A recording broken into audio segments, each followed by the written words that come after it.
కథ గురించి మాట్లాడుకుంటూనే అనేక ప్రతిపాదనలు కూడా వస్తూ ఉన్నాయి. దానికంటే ముందుగా అసలు ఈ కథల పోటీ పెట్టాలన్న ఆలోచన శ్రీనివాసులు గారికి ఎందుకు వచ్చిందో, ఎందుకంటే నేను మొదటి కథల పోటీ అప్పుడు నేను పార్టిసిపేట్ కాలేదు. రెండో సంవత్సరం నుంచి వరుసగా వస్తుంది, నాకు 4 సార్లు వచ్చింది. అది ఎందుకు వచ్చిందో కానీ నిజం చెప్పాలంటే అది గొప్ప విప్లవాత్మకమైన మార్పుకు సంకేతంగా నిలిచి ఇవాళ దాని ఫలితాన్ని ఇస్తూ ఉంది.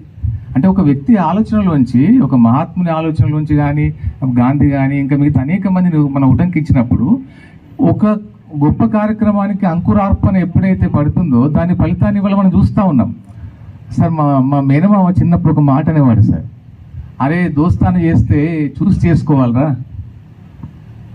దోస్తాను చేస్తే చూసి చేసుకోవాలి అన్నాడు. ఏది మావ అంటే, నువ్వు గమనించు, మల్లెపూల చెట్టు కింద కూర్చుంటే మల్లెపూల వాసన వస్తుంది, పెంటకాడ కూర్చుంటే పెండ వాసన వస్తుంది అన్నాడు. సింపుల్గా ఆయన తెలిసిన భాష లోపల. ఎందుకు ఈ మాట అంటున్నానంటే, ఇవాళ సార్ కనుక ఈ సంకల్పాన్ని తీసుకోకుంటే, ఇంత పెద్ద కార్యక్రమం నిరంతరంగా నడిపించకుంటే అసలు ఎన్నెన్ని కథలు, ఎన్నెన్ని వస్తువులు. కథ అంటేనే జీవితానికి ప్రతిబింబం. ఆ జీవితంలో ఉన్నటువంటి అనేకమైనటువంటి సంఘర్షణలు అన్నీ కూడా ఇవాళ మొలకనూరు కథల వేదిక ద్వారా మనకు వస్తూ ఉన్నాయి. రెండవది, పోటీ పడి ఏ వస్తువుని తీసుకుంటే ఇవాళ నేను బహుమతి పొందడానికి ఆస్కారం ఉంటుందని ఆలోచించి కూడా రాస్తున్నారు అనేది మనం గమనిస్తున్నాం. కానీ ఇందాక సోదరుడు వేణు చెప్పినా కూడాను, కృష్ణ గారు చెప్పినా కూడాను, బరువు, తేలిక, సీరియస్ అన్న విషయంలో అనేక కోణాలు వ్యక్తిగతమైన వాళ్ళకు ఉన్నప్పటికీ కూడాను నేను అనుకున్నది ఏంటంటే, వ్యక్తిగతంగా మనం చూసిన తర్వాత రాయకుండా ఉండలేని ఒక సంఘర్షణ ఎప్పుడైతే రచయిత ఎదుర్కొంటాడో, ఒక హంటింగ్ అనేది ఎప్పుడైతే ఉంటుందో దానిలోంచి పుట్టే కథే నిజానికి ప్రభావవంతమైన కథగా ఉంటుందని నేను భావిస్తాను. దానికి వారి అనుభవాలు, వాళ్ళ పర్సెప్షను, వాళ్ళు దర్శించిన తీరు, దాన్ని ప్రజెంట్ చేసిన విధానము, వాళ్ళ అంతా కలగలిసి ఒక గొప్ప కథగా రూపాంతరం చెందుతా ఉంది. అంతే వేదికను పెద్దింటి అశోక్ కుమార్ నేను కలిసి గెస్ట్లుగా పంచుకున్నప్పుడు ఆయన్ని అడిగాను, అన్న దీని మీద ఒక నవల వచ్చిందని ఎవరు రాశారంటే, అయ్యో తమ్మి నేనే రాశాను షికార్ అని పెట్టి చెప్పాడు. అప్పుడు నేను నవల అన్నది పక్క పట్టేసి అప్పటికి కథ ముగింపు తేదీ వచ్చిన దగ్గరికి దాన్ని కథగా మలిచిపెట్టాను. అక్కడ స్త్రీల పట్ల జరుగుతున్న అమానుషమైనటువంటి చూసిన తర్వాత ఉపాధ్యాయుడిగా అక్కడ నేను ఇంకొకటి ఏంటంటే, దానిలో ఆ పాత్ర 5వ తరగతి చదువుతున్న వసంత అనే అమ్మాయి, అసలు ఆమెతో ఇంటరాక్ట్ అయిన సందర్భంలో నాకు వచ్చి అందరు వెళ్ళిపోయారు స్కూల్లోంచి, అమ్మాయి దగ్గరికి వచ్చి ఒకటే ఉంది, ఏమైనా పోవా బిడ్డ అంటే, సార్ మీకు మాట చెప్తాను సార్. ఏంటంటే, సార్ నేను మాట ఇస్తున్నా, నేను డాక్టర్నే మీ దగ్గరకు వస్తా సార్ అన్నది ఆమె. అంటే ఒక అనుభవం, అంటే మన ప్రేరణతోటి ఆ పాత్ర కూడా దాంట్లో మళ్ళీ ఆ విధ్వంసుల నుంచి బయటకు వచ్చి ఒక గ్రూప్ 1 ఆఫీసర్గా రావడం అనేది అది ఫిక్షన్ లాగా అనిపిస్తుంది కావచ్చు, నా ప్రేరణలోంచి రాసిన కథ. థ్యాంక్ యూ అందరికీ. బాగా తిట్టినవాడు ఆయన చివరికి నా కర్మకాండలు హైందవ సాంప్రదాయం ప్రకారం, హిందూ బ్రాహ్మణుల ప్రకారం చేయండి అన్నాడు. చేశారు, కానీ ఇష్టంగా చేయలేదు. చాలా మంది తిట్టుకుంటూ చేశారు. చలం గారికి బతికుండగానే పిండాలు పెట్టారు, బతికుండగానే. ఈ మధ్య కాలంలో పెరుమాళ్ మురుగన్ అనేటువంటి తమిళ రచయిత అర్ధనారి అనే నవల రాస్తే అతను దేవర కులం, ఏ కులానికి చెందినవాడైతే దేవర్లు, ఆ కులంలో ఉన్నటువంటి దాన్ని పూర్వం జరిగినటువంటి ఒక సాంస్కృతిక అనాచారాన్ని, అది యాక్చువల్గా ఆచారం, ఏది అనాచారం కింద మనం అనుకుంటున్నాము, దాన్ని ప్రకటించాడని అర్ధనారిలో విమర్శించాడని చెప్పేసి ఆయన్ని చాలా ఇబ్బంది పెట్టారు. ఆయన ఉద్యోగం అసిస్టెంట్ ప్రొఫెసరు, నేను కూడా అసిస్టెంట్ ప్రొఫెసర్నే. అయితే నాకు కూడా చాలా థ్రెట్స్ వచ్చినాయి. అంటే నేను అంత గొప్ప వాళ్ళం కాదు, చిన్న చిన్న స్థాయిలో థ్రెట్స్ వస్తాయి. ఇష్టమున్నా లేకపోయినా కానీ ఆమె the God of small things చదివిన తర్వాత కానీ, ద గ్రాస్ హాపర్స్ కానీ, నాన్ ఫిక్షన్ కానీ, ఏదైనా కానీ అసలు అవి చదివితే అసలు పడిపోతాను అసలు. కానీ ఆమె డెలిబరేట్ ఇంటలెక్చువల్గా ఒక అటెంప్ట్ చేసింది. ఇది ఈ మధ్యలో సెకండ్ నావెల్ ఉంది కదా, అది సెకండ్ నావెల్ గుర్తుకు రావట్లేదు. సో అది కూడా అర్ధనారీశ్వరవాదం మీదనే రాసింది. కానీ ఎప్పుడైతే తను ఆ మోడ్లోకి వెళ్ళిందో, ప్రజల్ని మెప్పించాలి, ప్రజలు సెన్సేషనల్గా భావించాలి అనుకున్నారో, గాడ్ ఆఫ్ స్మాల్ థింగ్స్ ఆమె రాసినప్పుడు ఎవరు తెలియదు. ఆమె రాసిన తర్వాత ప్రపంచ ప్రఖ్యాతి పొందింది. కానీ ప్రపంచ ప్రఖ్యాతి పొందిన తర్వాత రాసిన నావెల్ అసలు ఎక్కడ రిసెప్షన్ లేదు. మీకు తెలుసు కదా, సెకండ్ నావెల్ పేరే గుర్తుకు రావట్లేదు ఇప్పుడు. సారీ, మినిస్ట్రీస్ అది ఉంటుంది కదా. సో అట్లా కాబట్టి ఏంటంటే, మనం రైటర్గా ప్రాబబ్లీ ఒక మంచి సబ్జెక్ట్ ఉంది, ఆ శిల్పం ఉంది, కథ బయటికి వచ్చిన తర్వాత అది సెన్సేషన్ కావచ్చు, ఇంకోటి కావచ్చు, కొంత ఒరిజినల్ థింకింగ్ అనిపించవచ్చు. మెయిన్ స్ట్రీమ్కి వ్యతిరేకంగా అనిపించవచ్చు, అయినంత మాత్రాన దాన్ని ఎవరు ఇష్టపడరు అనేది తప్పు. సెన్సేషన్ అయినంత మాత్రానే గొప్ప కథ కూడా కాదు. మూలవాగు పక్కన ఉన్నటువంటి లింగంపల్లి గ్రామము. మా తాతగారు చాలా గొప్ప హరికథకులు. వారిపైన నేను వ్యాసం కూడా రాశాను. కాలం మర్చిన హరికథకులు చింతపట్ల రామాచార్యులు అని. దారిదీపాలు గ్రంథంలో అది వేసుకోవడం జరిగింది. ఇప్పటి వరకు నేను 80కి పైగా కథలు రాశాను. చాలా పోటీల్లో పాల్గొన్నాను. అటు పోయిటరీ రాస్తాను, ఎస్ఎస్ రాస్తాను, ప్లస్ స్టోరీస్ కూడా రాస్తాను.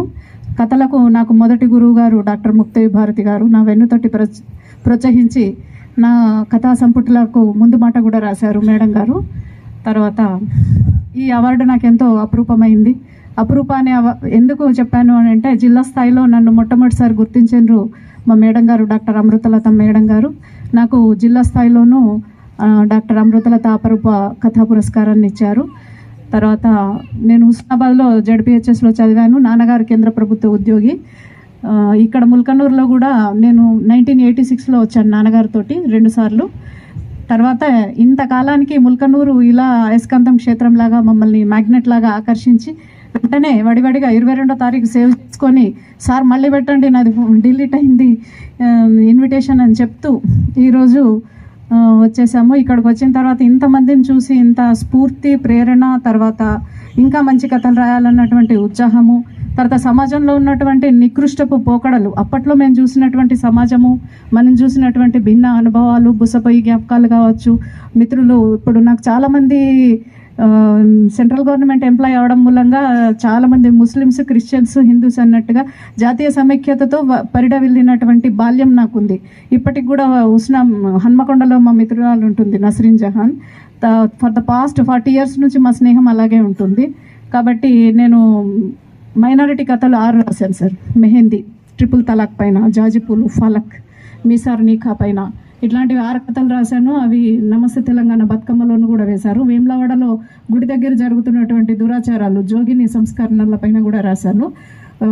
పార్వతి రాజేశం బిచ్చం అడగడము, తర్వాత పెళ్లి చేసుకోవడము శివుణ్ణి, తర్వాత ఆ మొత్తం ముసుగులో జరుగుతున్నటువంటి మూఢాచారాలు, అంధవిశ్వాసాలు. ఎందుకంటే ఒక రచయిత అంటే ఈజ్ జర్నలిస్ట్, ఎప్పుడు కూడా ఒక జర్నలిస్ట్ అయ్యేలాగా ఉండడము. తర్వాత టీచర్గా ఉన్నందువల్ల నాకున్నటువంటి ఎక్స్పీరియన్సెస్ చాలా డిఫరెన్స్గా ఉంటాయి. డౌన్ రోడ్ అండ్ పేరెంట్స్ తోటి మాట్లాడము, వాళ్ళ స్థాయిలోకి వెళ్ళి ఎలాంటి బాధలు పడుతున్నారు పిల్లల్ని, డ్రాప్అవుట్స్ కానీ, ఇర్రెగ్యులారిటీ కానీ, సోషల్ బ్యాక్వర్డ్నెస్. తర్వాత ఇప్పుడు రాసినటువంటి సోగన్ కథ నేను ఎలక్షన్ డ్యూటీ దోమకొండలో చేసినప్పుడు లింగంపేట గ్రామంలో రాంపూర్లో ఫస్ట్ టైం ఎస్టీ అమ్మాయి అక్కడ విన్నయ్ మొట్టమొదటిసారిగా ఆ ఊరికి సర్పంచ్గా ప్రమాణ స్వీకారం చేస్తుంది. అందులో ఉన్నటువంటి కథకురాల్ని ఫస్ట్ హ్యాండ్ ఎక్స్పీరియన్స్గా ఇది రాశాను. ఈ ముల్కనూరు రావడం, ఇంతమంది కథకులను నేను కలుసుకోవడం, అందరూ నాకు తెలుసు, నేను అందరికీ తెలుసు. కాకపోతే కలం పేర్లు చూస్తుంటాము, వాళ్ళ కథలు చదువుతుంటాము. For face to face identity మాత్రం ఇప్పుడే. ఇందాక వేణుగారు అన్నట్టుగా సమాజంలో ఉన్నటువంటి ఫోకస్ చేయాలి, లోపలికి పోయినటువంటి ఇస్మత్ చుక్తా ద క్విల్ట్ కానివ్వండి, అప్పట్లో ఇంకా రజాతి సల్మా టాయిలెట్ పేపర్లు కానివ్వండి, ఇందిరా గోస్వామి గారి అది ఇందిరా గోస్వామి గారి ఆత్మకథ ఉంటుంది, ఆదాలి కథ దస్తావేజ్. అట్లాంటి వాళ్ళు అప్పుడు చూసిన ఎంత వాళ్ళు ఘోరంగా అవన్నీ కూడా డిపెక్ట్ చేశారు. ఇప్పుడు కాశీపట్ల వేణుగోపాల్ సార్ది మంచుపూలు, ఇట్లాంటివన్నీ కూడా హ్యూమన్ ఎమోషన్స్, లోపల ఉన్నటువంటి కాంట్రాడిక్టరీ, బయటగా చదువుదామన్నా ఒప్పుకోదు మనసు, అది చదవలేకపోతాము, యాక్సెప్ట్ చేయము అంత నిజాన్ని. అట్లాంటివి కూడా రాయాలి, అట్లాంటి వాటికి కూడా మీరు చూడాలి అని నేను కూడా కోరుతున్నాను. Thank you. Thank you. యువకులు కథలు రాయడం లేదనడానికి దాన్ని తప్పు అని నిరూపిస్తూ గత 2-3 సంవత్సరాలుగా బహుమతి పొందుతూ మన మధ్యనే ఉన్న చింతకింది శివశంకర్ రూపాంతరం సమయభావాన్ని దృష్టిలో ఉంచుకొని మాట్లాడాల్సిందిగా విజ్ఞప్తి చేస్తూ. Thank you sir. బహుశా చాలామందికి చింతకింది శివశంకర్ అంటే గ్రూప్లో ఉన్న వాళ్ళకి చాలామందికి తెలియదు. రీసెంట్గా మిమ్మల్ని బొందలగడ్డకు ఆహ్వానించింది నేనే. నమస్కారం. సో నా కథ పైన చర్చ జరగాలి అన్న ఉద్దేశంతో బాలకృష్ణ గారిని కానీ, వేణుమారిది గారిని అంతగానో రక్తాలు వచ్చాడు గోకేయడానికి కారణం మెయిన్ రీజన్ ఇదే అన్నమాట. కాస్త అయినా ముందలికి వెళ్ళాలి అన్న ఉద్దేశమే తప్ప మారే ఉద్దేశం లేదు, దురుద్దేశం లేదు. ఒకటే ఏందనంటే ఇప్పటికీ ఇది నాకు 3వసారి బహుమతి రావడం. మొదటిది స్వాతంత్రం అని 1000 రూపాయల బహుమతి వచ్చింది. తర్వాత బొందలగడ్డ అని మొన్న 2000 బహుమతి వచ్చింది. ఇప్పుడు రూపాంతరం అని చెప్పేసి 5000 బహుమతి వచ్చింది. చిన్న చిన్నగా ఒక్కొక్క మెట్టు ఎక్కుతూ వెళ్తూ ఉన్నాను.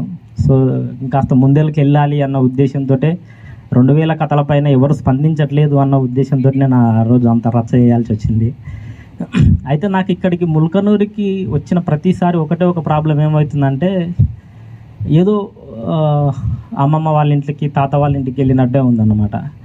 అంటే మా వయసు వాళ్ళు ఇందులో ఎవరు లేరు.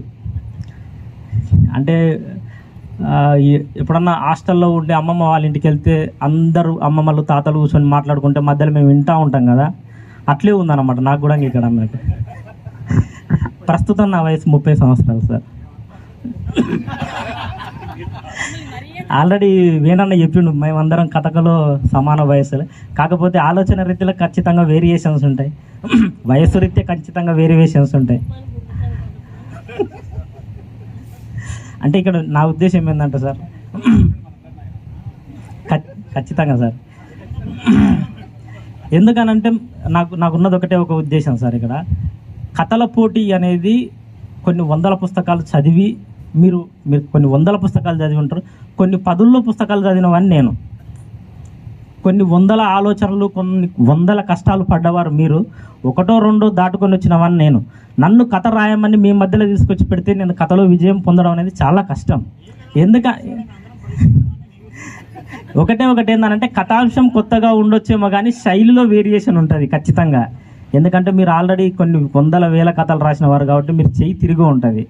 సో మాలాంటి వాళ్ళకి ఇక్కడ అవకాశం కొంచెం తక్కువగానే ఉంది.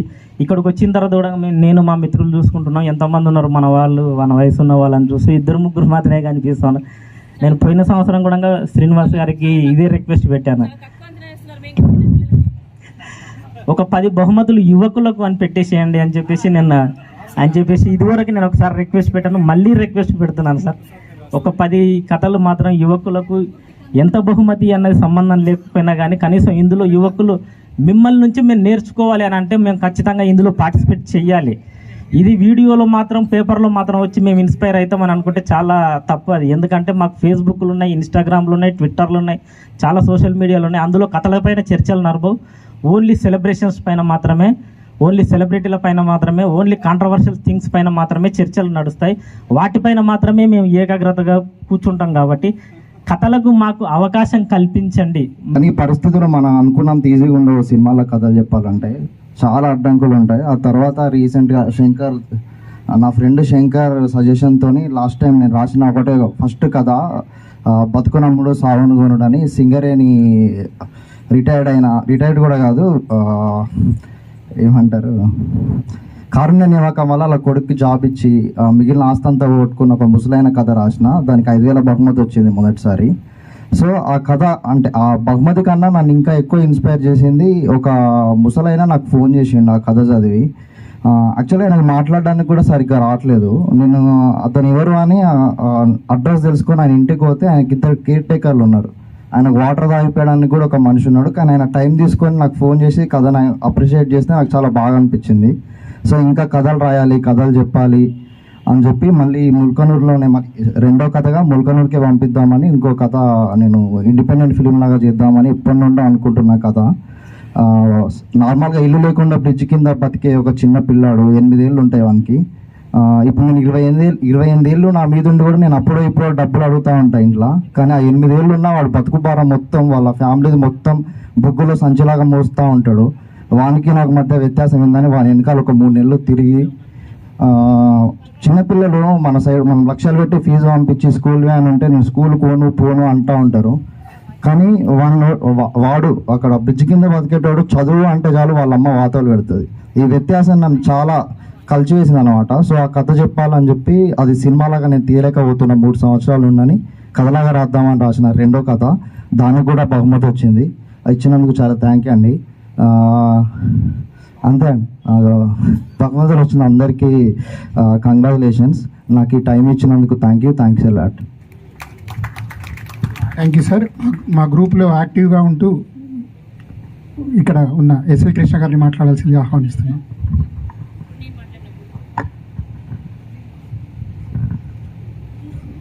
అందరికీ నమస్కారం అండి. నా పేరు ఎస్వి కృష్ణ. రచయితని, సొంత పబ్లికేషన్స్తో పబ్లిషర్ని కూడా, ప్రచురణకర్తని కూడా. నేను సాహిత్యంలో ఒక్క ఆత్మకథ ప్రక్రియ తప్ప అన్నీ రాశాను. సినిమా స్క్రిప్టుల దగ్గర నుంచి, సీరియల్స్ దగ్గర నుంచి, మెగా సీరియల్స్ దగ్గర నుంచి అన్నిటికీ రాశాను. చాలా మటుకు వేరే భాషల్లోకి అనువాదం కూడా అయినాయి. జాతీయ స్థాయిలో కూడా నా రచనలకి ఉత్తమ రచనలుగా ఎంపికైనవి. ముఖ్యంగా లాస్ట్ అంటే 2022 సంవత్సరపు ములకనూరు వారి పోటీలో నాకు రాశాను. దానికి 3,000 రూపాయల బహుమతి వచ్చింది. ఇది రెండవది. గత సంవత్సరం దాని బహుమతి ప్రదానం అనేది హైదరాబాద్లో రవీంద్ర భారతి అండ్ తెలుగు యూనివర్సిటీలో సభలు ఏర్పాటు చేశారు. అక్కడికి హాజరైనాను. ములకనూరు రావడం అనేది ఇది మొదటిసారి. బాగుంటుందండి అని చెప్పి, చాలా బాగుంటుంది, హైదరాబాద్లో కంటే కూడా చాలా బాగుంటుందని చెప్పేసి గోవర్ధన్ రెడ్డి గారు వీళ్ళందరూ కూడా ఆత్మీయంగా చాలా చెప్పారు. సో వచ్చి ఈరోజు చవి చూశాను. వాళ్ళు చెప్పిన దాంట్లో దానికంటే కూడా ఇంకా చాలా బాగుంది అని నా అనుభూతిని వ్యక్తం చేస్తున్నాను. ఇక ముఖ్యమైన విషయము, అది శ్రీనివాసులు గారు బాగా గుర్తుండే ఉంటుందన్నారు. గత సంవత్సరం ఇలాగే ఇష్టాగోష్ఠిలో మాట్లాడుతున్న సందర్భంలో పెద్దలు తులసి బాలకృష్ణ గారు ఒకటి ఎక్కువే మాట్లాడారు. అందులో స్పష్టంగా చెప్పడం ఏంటంటే, ఎవరు కథల పోటీలు పెట్టినా ఏమి చేసినా సరే గుండె బరువు ఎక్కేవి సీరియస్ కథలు, అసలు చదివిన తర్వాత పట్టలేనంత హృదయం బరువు ఎక్కిపోయినా ఇలాంటి కథలేనా అండి సెలెక్ట్ చేస్తున్నారు అంటే ప్రాధాన్యత క్రమంలో. హాస్య కథలు, వ్యంగ్య కథలు, వాటిని కూడా పరిశీలించాలని చెప్పి ఒక విజ్ఞప్తిని ప్రవేశపెట్టారు. అది నాకు నచ్చింది. శ్రీనివాసులు గారు కూడా గుర్తుందో తెలియదు కానీ అవును ఈసారి ఆ కోణంలో కూడా పరిశీలిద్దాము అని అన్నారు. అది బాగా గుర్తుపెట్టుకొని ఆ పోటీలో నేను గుండె బరువు ఎక్కి పుస్తకంలో బతుకమ్మలో పడ్డ సండే బుక్ చూసి నాకు ఫోన్లు చేసి ఏడ్చిన వాళ్ళు ఉన్నారు ఫోన్లలో, అపరిచితులు. అంత బరువైన కథ రాశాను పోయినసారి. అది 3,000 వచ్చింది. ఈసారి అసలు బరువే లేకుండా తేలికైన కథ రాసేద్దాము. నాకు తెలిసి ఇన్ని కథల్లో అతి తేలికైన కథ నాదే అనుకుంటాను. నా బాగా నమ్మకం. అస్సలు ఏమీ ఉండదు, కథే ఉండదు అందులో. అవును, 2 పాత్రలు గుర్తుండే ఉంటుంది అనుకుంటున్నాను. ఇక్కడ చదివిన వాళ్ళు ఇంకా రాలేదు కాదు నాది. అలాంటి వెరైటీగా తీసుకొని చేద్దామనుకొని ప్రయోగమే చేశాను. 2 పాత్రలు, ఆ 2 పాత్రలు సమాజం నుంచి దాదాపు వెలివేయబడ్డాయి. అవి 2 మన కోటేశ్వర గారి మొదటి బహుమతి పొందిన కథలాగా రైల్లోనే పరిచయం అవుతాయి, ట్రైన్లోని ప్రయాణంలోని. అది గుర్తొచ్చే ఉంటుంది అందరికీ. అసలు ఏమీ ఉండదు కథలో, కానీ ఆ ఇద్దరి మధ్యన కలిగే ఒక అనుబంధము ఆఖరణ ముగించేసరికి ఒక అసలు ఏదో చెప్పలేని ఒక ఫీలింగ్ కలుగుతుంది అని నా భావనతోటి నేను రాసిన కథ అది. కానీ భయం వేసింది, చివరి రోజు దాకా ఆగాను. ఎందుకంటే ఇంత తేలికైన కథ కథే లేదు ఇందులో. ఇంత తేలికైన కథ తీసుకుంటారా? కానీ ఎలాగ అంతంత బరువైన ఇంతవరకు పోటీగా సవాళ్ళు చేసి మరీ ఉన్నారు. నేనున్నాను ఈసారి, నేను ఇంకా బాగా కథ రాస్తానని చెప్పి పోయిసారు అని వాళ్ళు ఉన్నారు అని చెప్పి చివరి రోజున పంపించాను. మానుకుందామని కూడా అనుకున్నా. ఎందుకంటే ఒక మంచి కథ అంటే ఒక బరువైన కథ రాసి మరీ ఇట్లా తేలికైన కథ రాసి సెలెక్ట్ కాకపోవడం కంటే కూడా పంపకపోవడం మంచిది కదా అని కూడా అనుకుని చివరి రోజున పంపించాను. కానీ అయినా సరే నాకు చాలా బాగా నమ్మకం ఉంది దాని మీద. ఆ నమ్మకాన్ని బొమ్ము చేయలేదు. మంచి కథని వదులుకోమని శ్రీనివాసులు గారి మాటని చాలా బాగా గుర్తుపెట్టుకుంటాను. అది రుజువు అవుతూనే ఉంది ప్రతిసారి. లాస్ట్ టైం పంపించిన కథకి మిగతా పత్రికలో బహుమతి వచ్చింది, కానీ ఇక్కడ బహుమతి సంపాదించకపోయినా. ఎలాగైనా సరే ఈసారి రాసే కథ చాలా గట్టిగా ఉండాలి అనుకునే సమయంలో నాకు మహిళల మీద కథ రాయాల ఉద్దేశంతో మహిళలకి సంబంధించి లేడీస్ ప్రాబ్లమ్స్ గురించి కథ మొదలెట్టాను అనమాట. అంటే ఆ ప్రాబ్లం ఉన్నప్పుడు కాంప్లెక్స్లో కానీ నెక్స్ట్ ఆఫీస్లో కానీ చాలా ఇబ్బంది పడుతూ ఉంటారు అనమాట. చాలా బాధ ఎవరికి చెప్పలేము. అలాంటి పాయింట్ తీసుకొని వాళ్ళ ప్రాబ్లం గురించి నేను వాయిస్ రాస్తే ఎలా ఉంటుందని నేను కొన్ని పత్రికలు చదివి కొన్ని మ్యాటర్స్ సేకరించి కథ గురించి చాలా కష్టపడ్డాను. అందుకే బహుమతి దగ్గర నేను అనుకుంటున్నాను. ఈ అవకాశం ఇచ్చిన అందరికీ ధన్యవాదాలు సార్. క్రియేట్ టైం రాసిన మొదటి కథ. ఇదే బహుమతికి ఎన్నికవడం నాకు చాలా సంతోషంగా ఉంది. నేను యాక్చువల్గా బోర్న్ అండ్ బ్రాటప్ గుంటూరు అండి. నాకు తెలంగాణ యాస అసలు తెలియదు. అయితే నాకు ఈ పోటీల గురించి ఒక ఫ్రెండ్ పంపించింది. నమస్తే తెలంగాణ అని చూడగానే ఆ యాసలో రాయాలేమో అనుకొని దాని మీద రీసెర్చ్ చేసి అదే యాసలో రాశాను నేను. దానికి ప్రైజ్ రావడం నాకు చాలా ఆనందంగా ఉంది. It's a memorable thing for me. Thank you అన్నాను. వెన్నెలలోనే వేడియేలను, వేడిమిలోనే చల్లనేలను, ఈ మాయ ఏమో జాబిలి, ఈ మాయ ఏమో జాబిలి. వెన్నెలలోనే విరహమేలను, విరహములోనే హాయి ఏలను, ఈ మాయ ఏమో జాబిలి, ఈ మాయ ఏమో జాబిలి. మొన్నటి కన్నా నిన్న వింతగా, నిన్నటి కన్నా నేడు వింతగా, ఓహో మొన్నటి కన్నా నిన్న వింతగా, నిన్నటి కన్నా నేడు వింతగా, నీ సొగసు నీ హొయలు హాయి హాయిగా విలసేనే. వెన్నెలలోనే వేడియేలను, వేడిమిలోనే చల్లనేలను, ఈ మాయ ఏమో జాబిలి, ఈ మాయ ఏమో జాబిలి. రూపము కన్నా చూపు చల్లనా, చూపుల కన్నా చెలిమి కొల్లనా, ఓహో రూపము కన్నా చూపు చల్లనా, చూపుల కన్నా చెలిమి కొల్లనా, నీ కళలు నీ వగలు చల్ల చల్లగా వెలసేనే.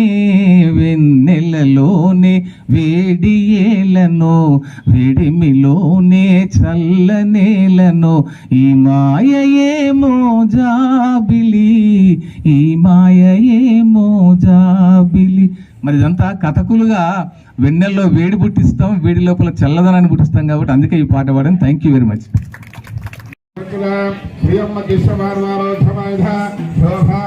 బృందం యొక్క నాయకుడు వేముల శ్రీనివాస్ గారికి మరియు వేదిక మీద ఉన్నటువంటి పెద్దలందరికీ, మిత్రులందరికీ నమస్కారాలు తెలియజేస్తూ ఒక 2 నిమిషాల్లో ముల్కనూరు ప్రజా గ్రంథాలయం ప్రస్థానం చరివిత చరణమే అయినా కూడా, చెప్పిందే చెప్పినట్టుగా అనిపించినా కూడా, తర్వాత జనరేషన్కి ఏమైనా ఇన్స్పైర్ అవుతుందేమో అనేటటువంటి ఉద్దేశంతో 1-2 నిమిషాలండి. ఒక 13-14 సంవత్సరాల కిందట 82-83లో చదువుకున్నటువంటి పిల్లలందరూ, విద్యార్థులందరం కలిసి ఒక బృందంగా ఏర్పడి ప్రతి సంవత్సరము ఒకసారి ఎప్పుడైనా కలుసుకోవాలి అని అనుకొని ప్రతి సంవత్సరం కలుసుకునేటటువంటి క్రమంలో పుట్టినటువంటి ఒక చిన్న ఆలోచన, అరే ఎప్పుడు మనమే కలుసుకుంటున్నాము, మనమే చేసుకుంటున్నాము, మనం ఒక సొసైటీ నుంచి ఏదో కొద్దిగా పొందినాము, సొసైటీకి ఏదైనా మళ్ళీ రిటర్న్ బ్యాక్ చేయాలి అనేటటువంటి క్రమంలో పుట్టినటువంటి ఆలోచనే ఈ ప్రజా గ్రంథాలయం అనేది. సో ఈ ప్రజా గ్రంథాలయము సరే మొదలు పెడతాము, ముందుకు తీసుకెళ్తాము, కానీ దాన్ని నడపడం ఎట్లా, దాన్ని ముందుకు తీసుకెళ్తే మన బ్యాటన్ ఎవరు పట్టుకుంటారు అనే క్రమంలో ముల్కనూరు గ్రాడ్యుయేట్ అసోసియేషన్ని కూడా స్పందన చారిటబుల్ అసోసియేషన్తో ముల్కనూరు గ్రాడ్యుయేట్స్ని కలుపుకొని ఈ ప్రజా గ్రంథాలయం అనే దానికి ఒక అంకురార్పణ చేయడం జరిగింది. ఆ రోజున ముల్కనూరు గ్రామ సర్పంచ్ అయినటువంటి మా క్లాస్మేట్ వంగ రవి దీనికి అధ్యక్షులుగా ఉన్నారు. వారు గత 5 సంవత్సరాలుగా ముల్కనూరు సాహితీ పీఠం ఆధ్వర్యంలో ఏర్పాటు చేస్తున్నటువంటి కథల పోటీలను దినదినం అభివృద్ధి చెందుతూ అందులో అత్యంత ఉత్సాహంగా పాల్గొంటూ ఈ కథల పోటీలను రాష్ట్ర ఎల్లలు దాటి అంతర్జాతీయ స్థాయిలో కూడా గుర్తింపు తెచ్చే దానిలో భాగస్వామ్యమైనందుకు మా ముల్కనూరు సాహితీ పీఠం తరఫున మీ అందరూ కూడా హృదయపూర్వక ధన్యవాదాలు తెలియజేసుకుంటున్నాం. మిత్రుడు సుగుణాకర్ గారు, కరుణాకర్ గారు, వారి నాన్నగారైనటువంటి కీర్తిశేషులు మా గురువు గారు కోడూరు రాజయ్య గారి పేరు మీద వ్యాసరచన పోటీలు, తర్వాత ఉపన్యాస పోటీలు, మాటల పోటీలు కూడా వారు ప్రతి సంవత్సరం కూడా జరిపి వాళ్ళందరికీ కూడా నగదు మరియు షీల్డ్ల రూపేణ కూడా ఇవ్వడం జరుగుతూ ఉన్నది. పత్రికలే మూతబడుతున్న వేళ ఏ వంకతో పత్రికలు మూసేద్దామా అని అనుకుంటున్న టైంలో ఇంతకుముందు ఎవరో చెప్పినట్టు రామోజీరావు గారు లాంటి వాళ్ళే విపుల చతుర, తెలుగు వెలుగు అలాంటి పత్రికలు మూసుకున్న సందర్భంలో ఇవాళ రచయితలకు కానీ కథకులకు కానీ ఆర్థిక పరంగా ఎలాంటి ఆశాకిరణం కనబడని రోజుల్లో ఒకేసారి మొదటి బహుమతి 50,000 ప్రచురించిన గట్స్ ముల్కనూరు సాహిత్య పీఠం వారు. అది చాలా మంది నిద్రపోతున్న రచయితలను, కథకులను తట్టి లేపింది. రచయితలు అన్నవాళ్ళు ఒక విధంగా ఏం చేస్తారు మీరు, ఏం రాస్తారు అని ఇవన్నీ ఇవాళ 100 మందిలో 10 మంది కూడా కథలను చదువుతున్నారా అంటే అనుమానమే. సోషల్ మీడియా అంతలా కమ్మేసింది. ఈ మార్పు అనివార్యం. ఎందుకంటే రంగస్థల నాటకాలు చూసే సందర్భంలో సినిమాలు వచ్చి వాటిని పోగొట్టాయి. టీవీలు వచ్చాక సినిమాలు వెనుకబడ్డాయి. ఇప్పుడు ఓటీటీలు వచ్చి సినిమా థియేటర్లన్నీ ఫంక్షన్ హాల్స్ అవుతున్నాయి.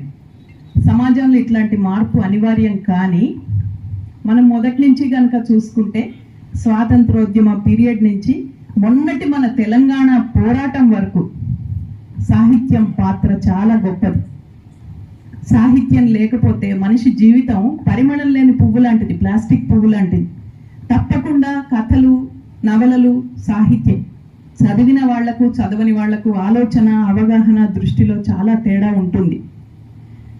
మన తల్లిదండ్రులు ఇవాళ పిల్లలకి తినడానికి మంచి తిండి పెడుతున్నారు.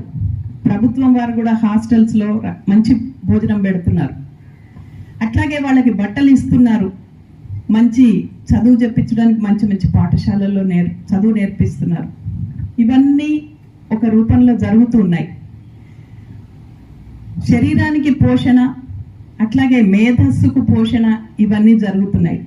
హృదయానికి ఆహారం పెట్టే సాహిత్యం ఇవాళ లేదు.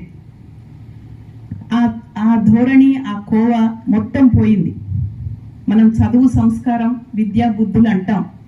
ఇవాళ అన్ని పాఠశాలల్లో, అన్ని కళాశాలల్లో చదువు ఉంది, సంస్కారం లేదు. విద్య ఉంది, బుద్ధి నేర్పే ఛానల్ మూసుకుపోయింది. ఆ సంస్కారాన్ని, ఆ బుద్ధిని ఇచ్చేది కేవలం సాహిత్యం మటుకే. ఆ సాహిత్యాన్ని నెత్తికెత్తుకొని ఇవాళ మనం అందరం కూడా ఇంచుమించు ఇలాంటి పరిస్థితిలో ఉన్నప్పటికీ మనం ఎవ్వరము చేయలేని పనిని 10 ఏళ్ల క్రితం మొదలుపెట్టి ఒక పక్కన విద్యార్థులకు కాంపిటేటివ్ ఎగ్జామ్స్లో ఉపయోగపడేలాంటి పుస్తకాలు పెడుతూ, మరో పక్కన సాహిత్యాన్ని ఇంత గౌరవం ఇచ్చి, ఇంత మంచి పోటీని పెట్టి కథలు రాయాలి, ఆ రాసేవి కూడా మంచివి రాయాలి, మానవాళికి ఉపయోగపడేవి రాయాలి. నిస్సందేహంగా ఒక మెడిసిన్ చేదుగా ఉండొచ్చు, కానీ మనకు జ్వరం వచ్చినప్పుడు చాక్లెట్ వేసుకుంటే తగ్గదు. మందు బిళ్ళ చేదుగా ఉన్నదే వేసుకోవాలి.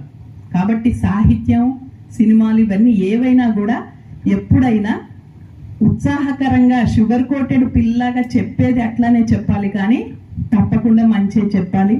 తప్పకుండా మనుషులు ఎట్లా మెదలాలి, పెద్దవాళ్ల పట్ల ఎట్లా ఉండాలి, లెస్ బ్లెస్డ్ వాళ్ళ పట్ల ఎట్లా ఉండాలి, సమాజంలో అందరూ ఒకేలాగా పుట్టినప్పుడు అందరూ ఒకేలాంటి జీవితం ఎందుకు అనుభవించట్లేదు, ఒకేలాంటి సౌకర్యాలు ఎందుకు లేవని చెప్పాల్సిందే సాహిత్యం.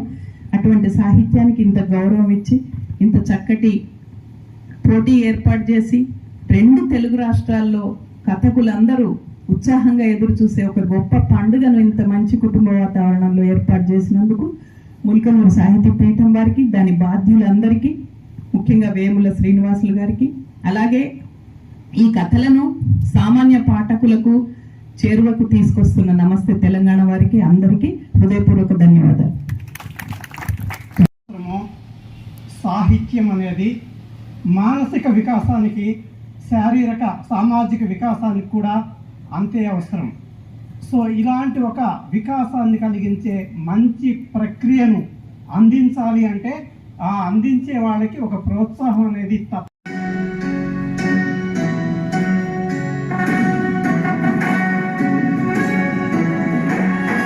జయ జయ హే తెలంగాణ జననీ జయ హే తెలంగాణ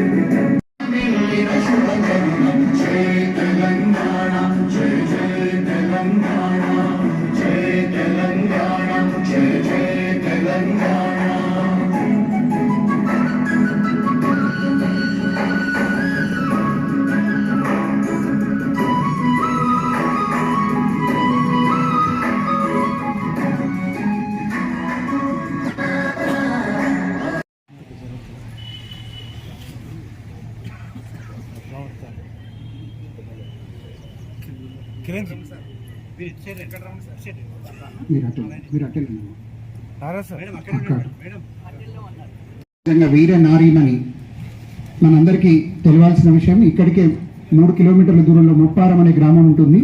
అక్కడ 1000 స్తంభాల గుడికి రెప్లికా, అంటే వనవిహారానికి రుద్రమాదేవి గారు వచ్చినప్పుడు శివుడిని పూజించుకోవడానికి ఇక్కడికి 3 కిలోమీటర్ల దూరంలోనే చిన్న 1000 స్తంభాల గుడి ఉంటుంది. ముప్పారం అనే గ్రామంలో ఇక్కడే ఉంటుంది. 96 వారాలుగా 97వ వారం కూడా మొత్తం 120 వారాలు వస్తుంది అనుకుంటా అండి. ఈ పుస్తకానికి ముల్కనూరు సాహితీ పీఠం ఈ ప్రచురణ బాధ్యత తీసుకున్నది. సో వారికి ఈ అవకాశం ఇచ్చినందుకు వారికి ధన్యవాదాలు తెలియజేస్తున్నాను.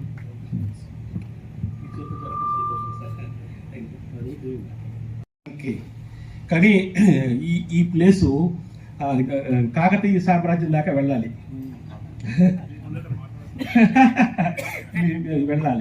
ఇక్కడ గణపతి దేవుడు తిరిగాడు, ఇక్కడ రుద్రమదేవి తిరిగింది, ఇక్కడ జాయసేనాపతి నాట్యం చేశాడు. నాట్యం మీద గ్రంథం రాశాడు సంస్కృతంలో. ఎవరి తర్వాత? భరతముని తర్వాత తెలుగులో, సంస్కృతంలో, ఇండియా మొత్తంలో అన్ని ప్రాంతాల్లో ఎవ్వరూ కూడా నాట్యం మీద ఒక ప్రామాణిక గ్రంథం రాయలేదండి. ఒక జాయపసేనాని అనేవాడే రాశాడు. ఆయన రుద్రమదేవికి మేనమామ, గణపతి దేవుడు బావమరిది. అదే సందర్భంలో మనకి కాకతీయ సామ్రాజ్యంలో అత్యద్భుతమైనటువంటి మహారాజులు గణపతి దేవుడు రుద్రమదేవే కాదు, ఎంతోమంది అద్భుతమైనటువంటి మండలేశ్వరులు పరిపాలించారు. అంటే ఆయనకి సపోర్ట్ చేశారు. గణపతి దేవుడు మహామండలేశ్వరుడు, రుద్రమదేవి మహామండలేశ్వరి. అయితే ఇక్కడ పరిపాలించిన వాళ్ళు, మిగతా వాళ్ళు, రామప్ప దేవాలయం కట్టినవాడు, వీళ్ళంతా కూడా మండలేశ్వరుడు. అలాంటి మండలేశ్వరుడు, నాట్యకారుడు, వెలనాడు పరిపాలించిన మండలేశ్వరుడు, మహాయుద్ధ వీరుడు కూడా ఆయన, గజసేనాని. ఇక్కడ అత్యద్భుతమైనటువంటి గజసైన్యం ఉండేది. ఈ చుట్టుపక్కల వరంగల్ చుట్టుపక్కల దాటి ఒక 12-13 ప్లేసుల్లో గజ ఏనుగులు ఉండేటువంటి దొడ్లు ఉండేవన్నమాట. వీటన్నిటి మీద ఆయన అధిపతి. ముఖ్యంగా వాళ్ళు బాగా డెవలప్ చేసింది ఎందుకంటే కళింగ సైన్యం మీద యుద్ధం చేయడానికి. కళింగ సైన్యం గజపతి రాజులే వాళ్ళని ఓడించారు వీళ్ళు వెళ్ళి. దానికి కారణం జాయపసేన.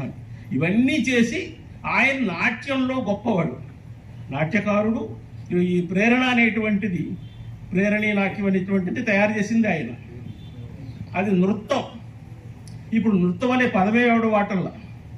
నృత్యం అంటే కూడా చాలామంది తెలియదు, డాన్స్ అయిపోయింది. నాట్యం, నృత్యం. నృత్య రత్నావళి అనే పేరు మీద మరో పుస్తకం రాసిన వాడు ఎవడో లేడు. నాట్యం గురించి ఎవరో కూడా నృత్య రత్నావళి అన్న పదంతో ఇంకో పుస్తకం రాసిన వాడు ఎవరూ లేరు. ఈయన మాత్రమే రాశాడు. యునిక్ బుక్ అన్నమాట. సంస్కృతంలో రాశాడు, తెలుగువాడు, వరంగల్ వాడు. ఆయన జీవితాన్ని నేను నవలా రూపంలో రాస్తున్నాను. అది ఊహాతీతంగా మన శ్రీనివాసులు గారి దృష్టిలో పడి, ఊహాతీతంగా నమస్తే తెలంగాణ సండే పుస్తకంలో ఇన్ఛార్జ్ ఇప్పుడు నాగరాజు బతుకమ్మ ఇన్ఛార్జ్ ఆయనే, వాళ్ళ చేతిలో పడి అది సీరియల్గా వస్తుంది. ఒక మామూలు సీరియల్స్ నవలలే వేసేవాళ్ళు లేడు. కథలు కథలు కథలు చెప్పుకుంటున్నాం బాగానే ఉంది, కానీ నవలలు ఏమి లేవు. నవలలు సీరియల్గా వేసేవాడు కూడా అంతకన్నా లేడు. చరిత్ర అసలు ఎవడ పుట్టుకోవద్దంటారు. చరిత్ర వేరు ఎవడు కూడా, అంటే రిస్ట్రిక్టెడ్. ఎందుకంటే రేపొద్దు ఇంకోటి వచ్చి తప్పు అంటాడు. ఈ తప్పులు ఒప్పులు బాగెందుకని ఏ పత్రిక వాళ్ళు వేరు, నమస్తే తెలంగాణ వాళ్ళు వేశారు. ఇట్లా ఇవన్నీ కాంబినేషన్ అద్భుతంగా కుదురుతాయి. దాన్ని ముఖ్యంగా దాన్ని ప్రమోట్ చేసిన వాడు శ్రీ వేముల శ్రీనివాసులు గారు. దాన్ని గురించి మేము ఎందుకు మాట్లాడుతూ ఉంటే, మన పీఠం ఉంది కదా సార్ స్పాన్సర్ చేయటానికి అని చెప్పి దాన్ని ప్రింట్ చేయడానికి దాని ఖర్చు అంతా కూడా ఆయనే భరించారు. ఇది 50 వారాల పుస్తకం. మొన్న ముఖ్యంగా సీఎం గారి చేతుల మీదుగా ఆవిష్కరణ జరిగింది. అది ఊహాతీతం. మేము పుస్తకం గురించి అన్ని బాధలు పడి శ్రీనివాసులు గారు నేను అన్నీ అయిపోయిన తర్వాత పుస్తకం ఇంటికి తీసుకొచ్చాను. ఇంటికి తీసుకొచ్చిన తర్వాత ఆయన ఫోన్ చేశాను, సార్ పుస్తకం వచ్చేసింది సార్ అని. చిన్న విషయం అండి, నేను రేవంత్ రెడ్డి గారి పేషెంట్లోకి వెళ్ళిపోయాను అన్నారు. సత్యం పో, రోజు మాట్లాడవచ్చు, ఆయన ఇప్పుడు మాట్లాడటానికి లేదు. ఫోను తీయరు, తీసిన 1 మినిట్ అంటారు, మాట్లాడరు. అంటే అవకాశం ఉండదు ఆయనకి. ఇక్కడ ఉన్న బుర్ర చుట్టూ సీఎం చుట్టూ తిరుగుతూ ఉంటుంది. ఎందుకంటే ఉద్యోగం అలాంటిది. వచ్చి ఇప్పుడు ఓఎస్డి అంటే క్షణక్షణం ఆయన పక్కనే ఉంటారు ఈయన. ఇక ఏమవుతుంది అంటే అది కూడా ఒక మంచి జరిగి మన పుస్తకం సీఎం గారి చేతుల మీదుగా ఓపెన్ అయింది. ఆయన అడిగారట ఏంటి అలా అయిందంటే ఇలా అని చెప్పారట. ఆయన సంతోషించి ఇనాగ్రేట్ చేశారు. అయితే శ్రీనివాసులు గారు దాంతో మాత్రమే సాటిస్ఫై అవ్వలేదు. యాక్చువల్గా సీఎం గారిని ఇక్కడ పిలిపించి ఇక్కడ చేయాలని ఆయన ఉద్దేశం. సో ఇక్కడ ఫంక్షన్ ఉందిగా భానుమూర్తి, ఇక్కడ కూడా చేద్దాం, మన పెద్దలు వస్తారని చెప్పి చెప్పడం, మళ్ళీ ఇక్కడికి రావటం, ఇక్కడ మరోసారి ఇంటర్నేషనల్ ఫేమస్ సహకార సంస్థ ప్రవీణ్ రెడ్డి గారి చేతుల మీదుగా జరగటం మరొక శుభకార్యం. సో మీరు ఎవరైనా పుస్తకం తీసుకొచ్చాను, ఇంతవరకు సేల్ స్టార్ట్ చేయలేదు, మీరు ఆసక్తి ఉంటే తీసుకుంటే ఇస్తాను నేను. Thank you.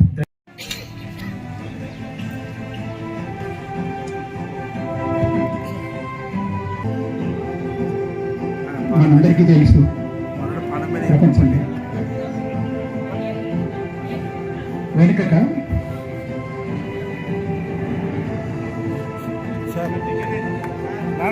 అమ్మా చిరునామ కథకు ప్రథమ బహుమతి తీసుకున్న కోటేశ్వరరావు గారిని అభినందిస్తూ, వారు కరీంనగర్ పశు వైద్య కళాశాలలో రిసోర్స్ పర్సన్గా డాక్టర్గా పనిచేస్తూ ఉంటారు.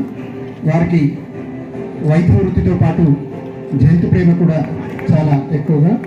తన రైలు ప్రయాణాన్ని కరీంనగర్ నుంచి తిరుపతి వరకు తన రైలు ప్రయాణాన్ని అక్షరబద్ధం చేసి అమ్మా చిరునామా పేరుతో ప్రథమ బహుమతి పొందిన కోటేశ్వరరావు గారికి మరొకసారి శుభాకాంక్షలు తెలుపుతూ, ఇప్పుడు 2 ద్వితీయ బహుమతులు.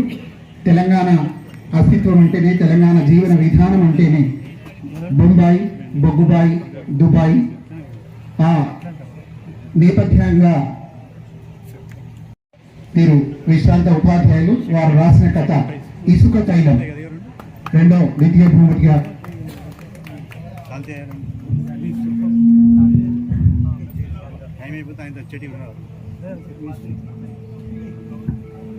కొంచెం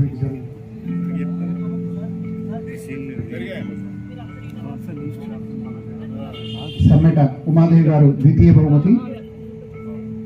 అమ్మాని మర్చిపోమంటావా అని డబ్బుల కోసం దుబాయ్కి పంపించిన ఒక భర్తతో ఒక భార్య తను పడే వేదనను అద్భుతంగా ఆర్ద్రంగా చిత్రీకరించిన సోదరి సమ్మెట ఉమాదేవి గారి ఇసుక తైలానికి 25,000 రూపాయల బహుమతి ప్రదానం జరుగుతుంది. ఇప్పుడు అందరూ సభ్యులందరూ మీ కరతాళ ధ్వనులతో మల్లిపురం జగదీష్ గారి ఒక మిలంతి కళకు ఇంకొక ద్వితీయ బహుమతి తీసుకోవాల్సిందిగా వారిని అభ్యర్థిస్తూ వారిని వేదిక మీదకి సాదరంగా ఆహ్వానిస్తున్నాం.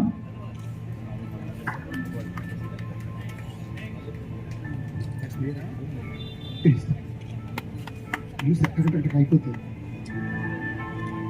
అదేవిధంగా తృతీయ బహుమతులు బొడ్డెడ బాలరామస్వామి,